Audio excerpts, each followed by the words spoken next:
Yo, what's good everyone? Welcome back to another video. Today, I want to bring it back to some vintage Matt Jacob, no gatekeeping, appointment setting sauce. So you guys are in for a treat. I want to show you guys how you can book your next 10 appointments as soon as possible. So whether that's 10 appointments in the next 24 hours, whether that's like in the next 12 hours, whether you're trying to aim for 10 appointments in the next week, and you want to be the top setter on your team, blow away your team and just get the commissions in the bag. This is a video you want to pay attention to, okay?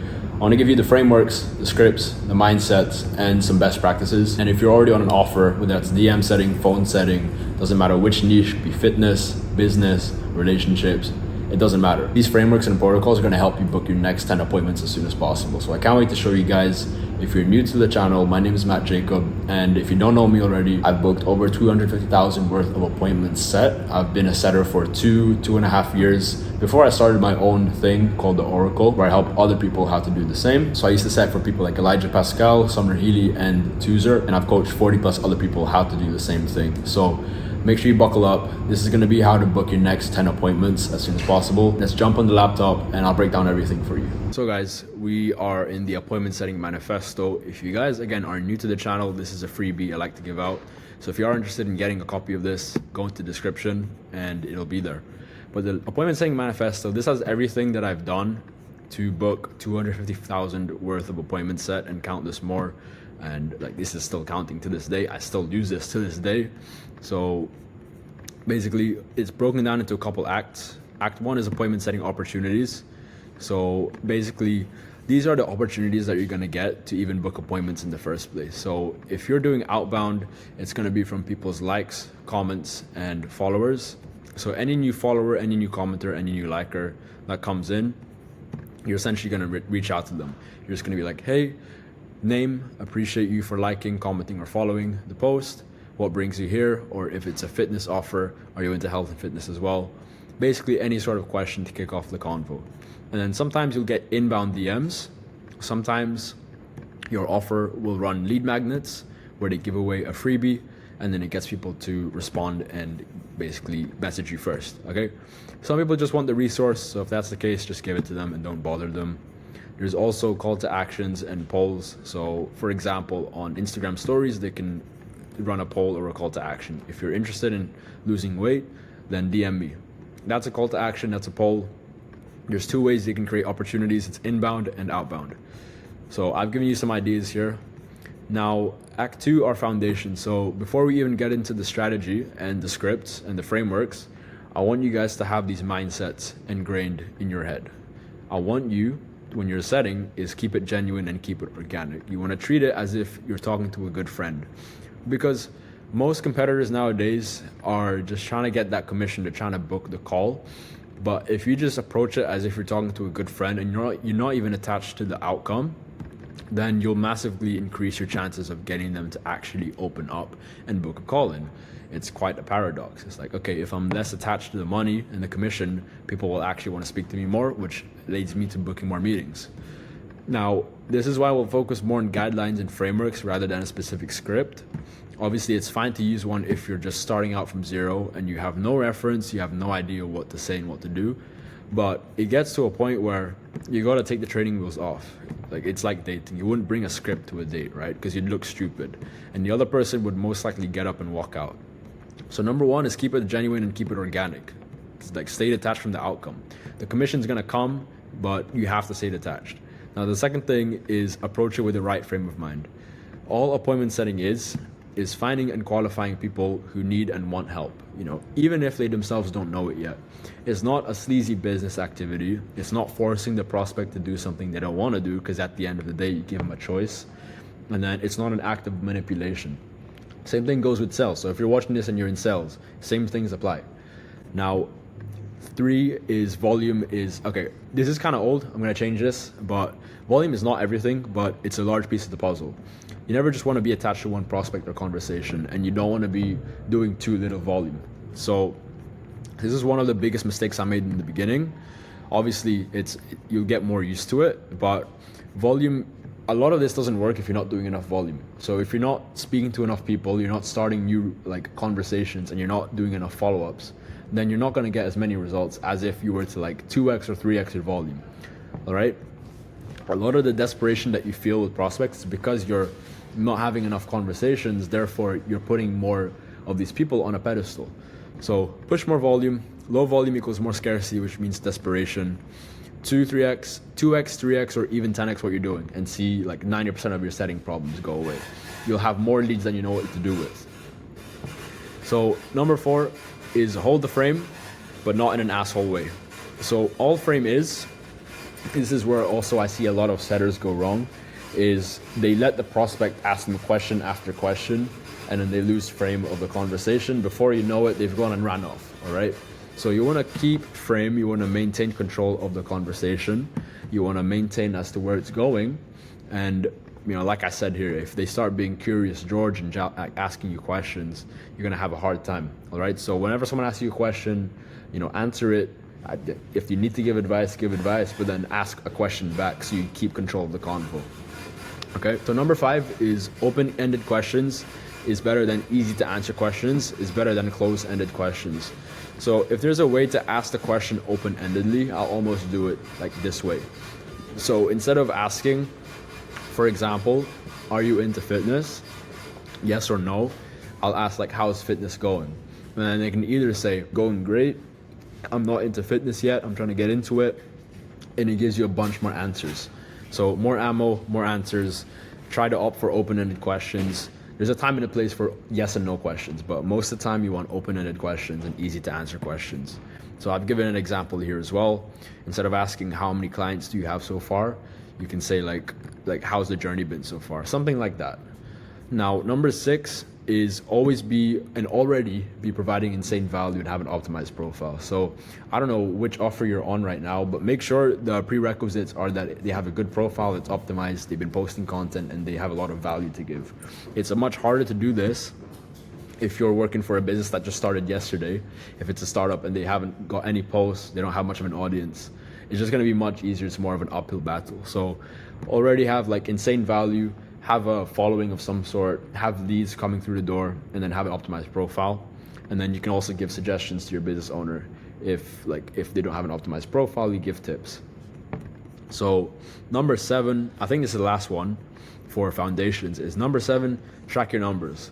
I have a tracking sheet as well. I'll link it in the description because again, I'm not going to gatekeep it for you guys. I want to make sure you guys win for 2025 and book these appointments in ASAP. So number 7 is track your numbers. Best key metrics that you want to track are new messages, reply rate, link sent, book calls, and clients closed. So you can see the maths here. If you send 100 messages, let's say you get 35 replies, the conversations advance. Let's say 6 are open to hopping on a call, so you send 6 Calendly links, and then let's say 5 out of those 6 actually end up booking. Now you know roughly it takes 100 messages to book 5 calls. You can literally reverse engineer that. Let's say the closing rate is 20%. It's a 2.5K offer and your goal is 10K a month. All you need are 20 calls per month to close 4 clients at 2.5K. So you can pause, you can watch it again if you got lost in the maths, but that's the maths. Obviously it's not going to be that way 100% of the time. I'm just plugging in numbers so you get the point I'm trying to make. So let the data make decisions. Every single month what I'm doing is I'm using the tracking sheet that I use to make decisions on my next month. So whatever happened in December, like how many calls did I book, how many closed, how many convos did I start, how many follow-ups did I do, I use those numbers, I crunch it down, and then I use, okay, I need to send this many messages, this many follow-ups so I can get this amount of money. So use data to make decisions, track your numbers, guys. And then number 8, actually this is the last one for foundation, is it's no different to learning how to ride a bike, because at the end of the day, guys, appointment setting is a skill. The game is tons of volume over a long enough time frame, iterating to what works and what doesn't, and most importantly, the conviction that you'll be world class at it. I wouldn't be in this position teaching others and being extremely good at what I do if I didn't have that conviction, I didn't put in the volume, and I just gave up like within the first 2 weeks. Okay, so this is just like riding a bike. You're gonna need trading wheels in the beginning, aka scripts, aka a mentor, aka roleplay, but you want to get to a point where you can do this stuff on the fly without a script or any support of any kind. It's just like in you now, not just on you. So don't beat yourself up if you're not doing good in the beginning. Just stick at it. Volume, consistency, and conviction. All right. Now to the fun part, which is Act 3, the framework. So this is my 5-step framework, guys. This is what I've been using since 2021. So we have opening, building rapport, finding leverage, pitching the meeting, and objection handling if necessary. Like I said, it doesn't matter what niche that you're in, business, fitness, relationships, even the most obscure niches, you can always find a way to make this work out. You can even apply this for phone setting, except you're on the phone, but it's literally like it's the same 5-step framework, guys. So we'll start with opening. Opening basically just means find your way in. So however you can start the conversation. Let's say with the DMs, they like your post, they comment on the post, they follow you, they're an old lead. That's an opening. You follow up with them. It could also be, let's say you're running ads and they opt in. That's another way to open up the convo. Let's say it's phone setting and you have a lead list in front of you and you just dial the number. That's opening in and of itself. So opening is literally how you slide in and start a convo, okay? This is actually way more important than people think, because without a good opening, you're not going to be in communication. Therefore, you're not going to be able to speak to a prospect, and that could hurt your numbers. So it can be almost anything. Like I said, liking, commenting a post. Let's say there's a commonality. Get creative with this, guys, because you want to be in communication. All communication is, it's like tennis, it's like boxing. If I hit the tennis ball at you, what do I expect back? I expect the tennis ball to come back to me. Communication is 2 ways. If you're hitting the tennis ball and you're not getting the tennis ball back, then that means you're not in communication. So you need to find a way. Even think outside the box here. How do you get in communication with the prospect? And then once you get the tennis ball back, that's how you know you're in communication. So opening, number 1, get in comms with them. And then you want to end off with asking a question almost every single time, because once you ask a question, like I said, you got the frame, you're controlling the conversation, and you're getting a response from them. So let's say with a fitness example, or let's say with this example, you can ask, how's everything going? Are you in sales as well? Like, thanks for liking the post. How's everything going? So these are some examples. Now, that's the easy part, to be honest, opening. And then we get to building rapport. So building rapport, you don't just do this like in one part of the convo. You do this in every part. You want to aim to build as much rapport as possible. And all rapport means, guys, is building a connection, getting them to know, like, and trust you. So obviously, if you're speaking to someone and you're trying to sell them on something, it's going to be hard for you to sell that product if they don't like you, or they don't trust you, or they don't even know about you. So build rapport. One of the best ways to do that is to be genuinely interested in the other prospect. Actually give a shit in helping them out, guys. What we're selling here should not be fake, scammy products. It should be actually things that change people's lives. So be genuinely interested in the prospect. Build a connection first. Like I said in the opening, if you can find a commonality, if you can build common ground, if you can be likable, funny, whatever, then you're also building rapport. This will help you stand out from 90% of other setters who just want commission. They have that sales commission breath and they just want to book a meeting. You should be in rapport the whole convo and almost always validate first. So this is one of my most ironclad principles, is you want to validate, you want to acknowledge first every single time. So saying things like, makes sense, awesome, 100%, yes, gotcha, nice, that's sick. Encouragement, acknowledgement, validation, whatever you want to call it, shows that you're listening, show that you care about them. Always say that. Like 99% of the time, you should be starting your messages with those and then asking your question. Don't just ask the question without acknowledging. So guys, for example, we have prospect here. Yeah, been great. What about you? You can be like, yeah, been great as well. Thanks for asking. Assuming you're in business as well, yada, yada. That's because my content mainly attracts those kind of people. So as you noticed here, I built rapport. I obviously was validating, and then I asked my question right after. Okay, so always be doing that. Build rapport, build a connection, be interested in them. Now, finding leverage. This is like, leverage has a lot of meanings, but to me it means influence, reason, ammo. It can be described in multiple different ways. Basically, reasons for them to hop on a call. That's almost always going to be pain, desire, or time, or both, basically, or all three. So let's go into this one by one. You should be digging in for enough reasons for the prospect to hop on the call. This is what gets them committed and saying yes. Now, the mistake that most setters do is they don't go deep enough on pain. They don't, let's say a prospect says something very general, like things are going good. Okay, most people will stop there, but what does good mean to us? Like, what do you mean by good? Are you doing this? Are you doing this? Maybe they're lying. Maybe things aren't actually good. They just want you to fuck off. So you want to just not get basic general replies. You want to go deeper and deeper until you uncover some pain. So like we have here, Pain examples, very, very general examples like, do you not like your 9 to 5 at the moment? Oh, why not? How far are you from that goal? How does it feel? How's that affecting you? Those are pain type questions that uncover pain. How do you mean? How so? What do you mean? Desires, basically, what sort of goals would you like to achieve in the near future? What's your aim? What difference would that make? How would that make you feel? How is that going to affect you? Yada yada. And then time is the third key hidden leverage point, because it's like, okay, they're in pain, but how long have they been in that pain for? How long have they been struggling for? Obviously, if someone's been struggling for 6 months compared to 6 days, 6 months is more painful. It's a longer time period, right? And then let's say with desires as well, they've been wanting a goal for 6 months compared to 6 days. Obviously, there's more desire on the 6 month type of goal. So use time to your advantage. If you're not sure what to say, a good best bet is asking about time. Like, how long has this been happening for? How long have you been struggling for? How long have you been wanting this for? These kind of questions elicit a time leverage. So how many leverage points do I need, Matt, before I pitch? How do I know when I'm ready to pitch this guy or girl? Now, I say, don't spend all day in the DMs. You're going to get to a point where you have a gut feeling as to when to pitch. So I would start around like 1 to 2, 1 to 3 leverage points. If you can get 1 to 3 solid leverage points, then you're good to go to pitch. And as long as you built enough rapport and you've got the opening, everything is there, then you can help them out and you can pitch them. Okay, so 1 to 3 leverage points. Don't look for every single one, because that's for the closer to do. You just want to get them on the meeting, all right? Have enough reason for them to hop on a call, but don't leave it at just 1 or 2, because then they're not going to hop on the call. Like, it wouldn't make sense for them. They wouldn't care enough about their situation.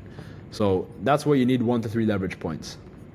So for example, if they told you they're stuck at a 9 to 5 they hate, that's 1 leverage point. Number 2 is they've been working there for 2 years. That's leverage point number 2. And then they want to change because they owe it to their family. That's number 3. Let's say this is a remote sales program I'm trying to set for. If they gave me 3 pieces of leverage right here and I built a good relationship, that's a good time to pitch. Like, I know from gut feeling, they're in enough pain for them to want to speak, like hop on the phone. Now, like I said here, it takes practice to know whether you've extracted enough or not enough before pitching the call, but rule of thumb is it's better to pitch sooner than later. So if worst case comes to worst, pitch sooner than later. Don't draw it out, guys. Now we go to pitch. So you've got enough leverage points, you build enough rapport. So now we go to pitch, where you built enough rapport, you found your way in, and you've got leverage. Now you can help this person out. So most important thing with the pitch is don't sell the bloody offer. Don't sell the offer. That's for the closer to do. Unless you're instructed to sell the offer, other than that, don't do it. Sell the meeting. Sell the reason why they should hop in the meeting. Don't start talking about course modules, God forbid the price, unless it's a rare exception. So for example, if you know for a fact they're ready to buy and they've said they're ready to buy, maybe you can send a Stripe link and you'll get your commission there. But that's like a 1% scenario. Most of the time, these people you've taken them from cold to warm just before a hot lead, but they're not ready yet to pull the trigger. So sell the meeting first. Let the closer take them from warm to hot and ready to go, and that's how you can get your commission. So with the pitch, very, very simple. You found the leverage points, you built rapport, keep it casual but direct. Be like, honestly, I hate to be forward, but we can definitely help you with that. When are you free to hop on a call? Sometime this week, sometime next week. Present it as a benefit to the prospect, not a burden. And then here's an example dialogue as well. So here you go. You can pause the video, you can copy that. Now, let's say everything gone well. You booked them in for a call, congrats. That's 1 out of 10 calls. Now, literally just rinse and repeat. I'm gonna go into basic principles in a minute, or advanced principles, so you can get to 10 calls as soon as possible. But first, you book them in for a call. What do you do next? Okay, you wanna send any pre-call material before the call. So that would be, for example, like pre-call confirmation videos. So any YouTube videos they need to watch, like about the founder, maybe a testimonial, a case study, a result, anything to warm them up for the call, maybe a free resource. And then what you want to do as well is you want to confirm with them prior to the call if they're ready to go. So, hey brother, good to hop on the call in like 12 hours. Hey, looking forward to speaking soon in an hour. Send those, make sure you're on top, don't miss those out, because you want to make sure they show up to the call. Okay, once you book them in, pre-call material and confirmations. And then after the call, Let's say they didn't close, they closed, then you'll know if you got your commission or not. But let's say they weren't so amicable to hop on a call and they throw you something called an objection. This will happen sometimes. Don't fret, just this is how you handle the objections. So I don't want to make this too long. So I've linked a 45-minute training in my YouTube, which covers this. So I'll link this up here in the corner. But objection handling is gonna happen. I'll link a video up there so you don't have to handle them, okay? Main principle is that it's not much different from a sales objection, only just through text this time. And again, you want to do your best to not reveal too much about the offer. You don't want to talk too much about the offer. You just want to sell the meeting. Get them on the call first, let the closer do the rest. Now what we're going to get into are advanced principles. These are little tips and tricks that I've learned throughout the years to help you get to those 10 calls as soon as possible. So number one, guys, is speed to lead. Let me enlarge this real quick. So number one is speed to lead. It sounds very simple, but what you want to be doing is you want to be replying to your prospects as soon as possible. Speed to lead as soon as possible. So the moment you get a lead, the moment you get a response, you want to be there as soon as possible. You know, don't leave it lying in the inbox. I've made this mistake and I still have a bad habit of this sometimes. So that's obviously detrimental to my business. But with that being said, you want to make sure you reply to your prospects as soon as possible. So the second you get a reply, the sooner you want to reply back, and then try book them in for the meeting, because as more time goes by, the colder they're going to get, and maybe they'll even find a competitor and go to them because they were quicker than you. Okay, so speed to lead, number one, is reply to your prospects as soon as possible. Number two are targets and commitments. So I'll actually draw this out for you. That's why I put the whiteboard out. This is something I picked up from my mentor. And what you want to do every single day before you start is you want to set targets and commitments. So have a monthly goal, weekly goal, and daily goal. Let's say your monthly goal as a setter is you want to make $5,000 per month. So we have 5K up here. And then for the weekly goal, divide that by 4. So that'll be 1.25 a week. And then divide 1.25 by 6 or 7, depends if you work on a Sunday. The 1.25K divided by 7 is around $178. So every single day, you want to be making $178 in commission. Let's say you work every single day for 7 days a week. So you set your targets, and then every time you've collected that amount of commission or you're getting closer to the goal, you want to basically scribble it out. All right. So that's target number one. And then another target you want to set for yourself are sets. So appointments booked, calls, and then closes. Essentially what this looks like is, let's say you know your numbers now because you've been tracking it. I hope you have. And you know how many sets you need to make, how many calls need to be showing up, and then how many closes you need to get. If you know your numbers, literally make check boxes. So for example, let's put 7 set appointments. Let's put 4 booked calls that show up. And then let's say 2 closes. And then every time you get a set, you tick it off. Let's say you get another one, you tick it off. Let's say you get a call that shows up, you tick it off. And you tick this off until all the boxes are ticked off. Well, I don't know if that's for your day, whether that's for your week. You have to tick these off. Okay, this is your targets and your commitments. And then your commitments is basically your to-do list, except it's a commitment. Like you have to go and do it. All right. So whatever that is, maybe that's replying to leads. Maybe that's sending 50 new messages. Maybe that's 45 follow-ups. Okay, whatever your commitments are, and then let's say fill out your end of day report. Whatever your commitments are, you have to go and do it. Simple as. It's called a commitment for a reason. So we have targets and commitments here. Ever since I started journaling this has really, really helped me, and it's helped me stick to my goals and make more money. So I want you to implement this as well. Targets and commitments. Now this might just be a game changer, this next one, even more so than the first two. And this is called kill lists or hit lists, whatever you want to call it. So see this as your CRM. This is kind of your CRM, but the kill lists are reserved for your hottest leads. These are people where you're expecting to collect cash from them. And then I don't care how far back you need to go to. If these are people that you can collect money from, then keep them on the kill list. Keep that connection going, because 99% of setters or closers even, they have a lead. They said they were ready to go in like 2 weeks time, and then they hop off the call, they never speak to them again, and they forget about them. They're thrown into the abyss and they lose them forever. That's not you though. You have to keep your kill list. You have to keep them on the kill list. You need to know when to hit them up and how much money you're expecting. So you want to have a list every single day of the hottest leads, basically people you're expecting cash from them, and what date, how much, and then you can even put people who are about to book in. So I like also doing people who are about to book in, or let's say you sent the link and they just haven't booked in yet. Like, these are easy people to fumble. If you fumble them, these are like, you fumbled an easy bag. So people who are about to book in a call, just keep them on the kill list as well, so you remember to hit them up straight away and follow up with them.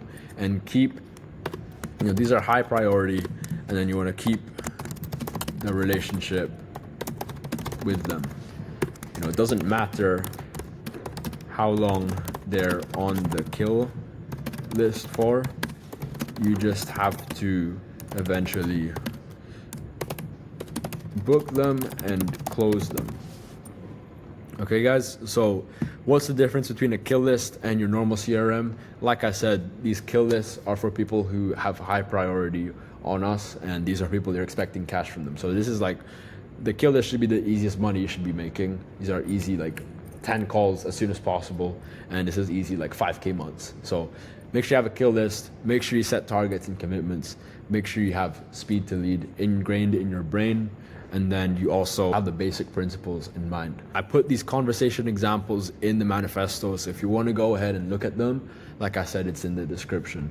But yeah guys, that's pretty much it. If you want to book your next 10 calls as soon as possible, then follow these tips, follow the framework, follow the advanced principles, and I promise you guys, those 10 calls are going to come in sooner than you think. And not only your offer owner is going to be impressed, the rest of your team is going to be impressed and maybe a little bit jealous, and then you're going to enjoy a nice little commission coming your way because you followed this video and you adopted the principles, and most importantly, you made it your own. So anyways guys, I hope you enjoyed this video. Make sure you like, you comment, you subscribe, especially if you're new to the channel.